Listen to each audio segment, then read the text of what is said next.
میرے محترم سامعین، ان چند چیزوں کے پائے جانے سے بندے پر غسل فرض ہو جاتا ہے۔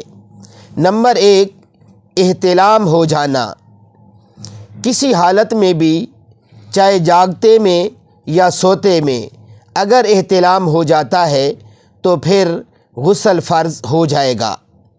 نمبر 2، کسی طرح اعلی تناسل سے منی کا نکلنا۔ منی کا نکلنا کسی حالت میں بھی اور کسی طرح بھی ہو تو اس صورت میں غسل فرض ہو جائے گا۔ نمبر 3، اعلی تناسل کا سر قبل یا دبر میں، یعنی اگلی شرمگاہ میں یا پچھلی شرمگاہ میں غائب ہو جائے تو مرد اور عورت دونوں پر غسل فرض ہو جائے گا۔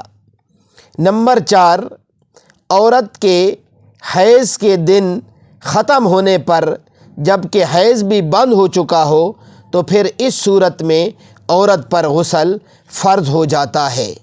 نمبر 5، نفاس کا ختم اور بند ہو جانا۔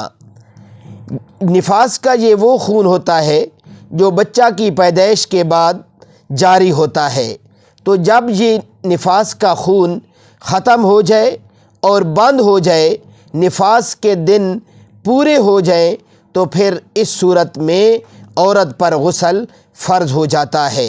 اللہ رب العزت ہمیں شریعت کو سمجھ کر اس پر عمل کرنے کی صورت میں زندگی گزارنے کی توفیق عطا فرمائے۔